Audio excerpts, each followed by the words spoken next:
नमस्कार, हमारे social media network news धार पर आपका बहुत बहुत स्वागत है। मैं हूं आपके साथ प्रियंका मिश्रा। और पहलगाम हमले के बाद जिस तरह से प्रधानमंत्री नरेंद्र मोदी के साथ ही साथ भारत सरकार ने पाकिस्तान और पाकिस्तान में पलने पोसने वाले आतंकियों को सबक सिखाने की बात की थी, भारत ने उसकी तरफ अपना कदम आगे बढ़ा दिया है। सिंधु जल समझौते को जिस तरह से पहले ही रद्द कर दिया गया था, लेकिन सिंधु जल समझौते को रद्द करने की बात को लेकर पाकिस्तान की तरफ से न केवल गीदड़ भपकियां सामने आ रही थी, बल्कि एक तरफ तो नदी में खून की धारा बहाने की बात हो रही थी, तो वहीं दूसरी तरफ पाकिस्तान के तमाम नेता भारत पर परमाणु हमले से लेकर तमाम तरीके की हमले की धमकियां देते हुए नजर आ रहे थे। लेकिन भारत ने इन तमाम गीदड़ भक्तियों को किनारे रखते हुए अपना पहला कदम आगे बढ़ा दिया है और सिंधु जल समझौते को लेकर जो बात सामने आनी थी वो बात सामने आ चुकी है। चेनाब नदी के पानी को भारत के द्वारा अब रोकने की पूरी तरह से रणनीति तैयार हो चुकी है, यानी कि पानी को रोका जा चुका है। और वहीं आने वाले समय में झेलम नदी के पानी को भी रोकने की बात हो रही है। तो आपको बताते हैं कि अगर चेनाब नदी का पानी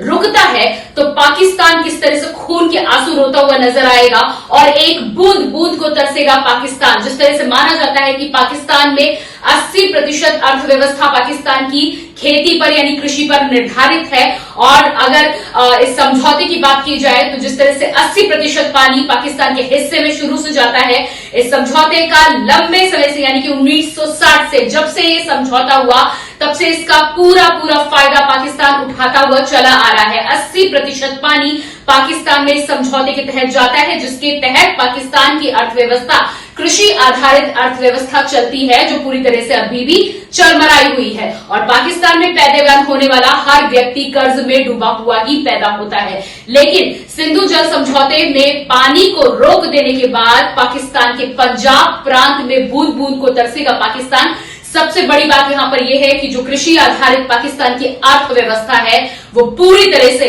इस फैसले के बाद चरमराती हुई नजर आएगी, यानी कि पाकिस्तान के पास खेती करने के लिए और सिंचाई करने के लिए पानी की भारी भरकम कमी होने वाली है। इसके अलावा आपको बताएं कि चेनाब नदी का पानी अगर रोका गया तो 80% जनसंख्या के साथ ही साथ पंजाब प्रांत में भुखमरी से लेकर सिंचाई की व्यवस्था को लेकर पूरी तरह से कमी सामने आएगी। किसानों ने जो खेती वहां पर की है, चाहे गेहूं, कपास, चावल, जिस भी खेती की बात करें, वो पूरी तरह से वहां पर बर्बाद होंगी, फसलें बर्बाद होंगी और ये भारी नुकसान पाकिस्तान को इस फ्रंट पर होगा अगर ये पानी रोक दिया जाता है, जिसको लेकर भारत की तरफ से अब ऐलान हो चुका है। पानी अगर रुका तो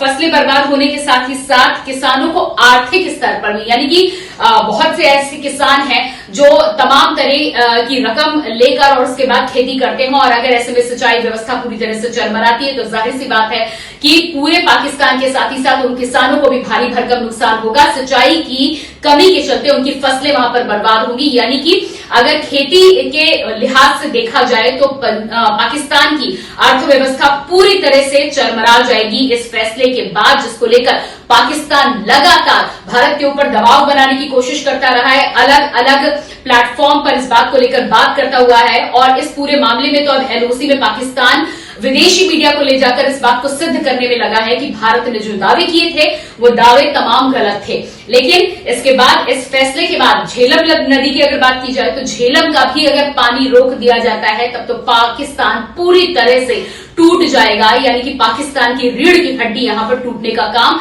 इस पानी को रोकने के बाद कर दिया जाएगा। अगर पाकिस्तान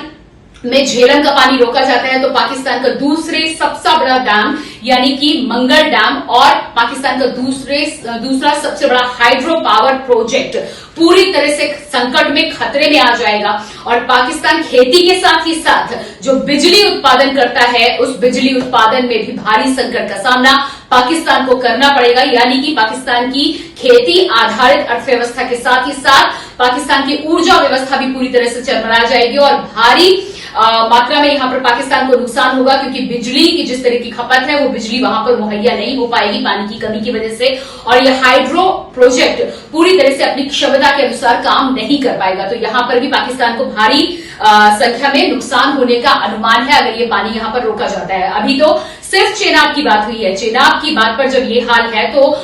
गौर कीजिए या इस बात पर जोर देने की कोशिश करते हैं कि अगर झेलम का पानी रोका गया तो क्या हालात होंगे पाकिस्तान के। लेकिन इस तरह के तमाम हालातों के बावजूद भी पाकिस्तान उस तरह के नापाक मंसूबों को न केवल 30 सालों से पालता पोसता आया है, जबकि बार बार यही गलती वो दोहराता है। उसे मालूम है कि इधर से अगर किसी भी तरह की कोई बड़ी व्यवस्था या बड़ा फैसला ले लिया गया तो पाकिस्तान पूरी तरह से टूट जाएगा, लेकिन उसके बाद भी वो कहते हैं ना कि लातों के भूत बातों से नहीं मानते, और यही वजह है कि पाकिस्तान अपनी हरकतों से कभी भी बाज नहीं आता है। ऐसे में पानी रोकने के साथ ही साथ खेती के साथ ऊर्जा का संकट, और उसके अलावा अगर इन दोनों नदियों का पानी रोक दिया जाता है तो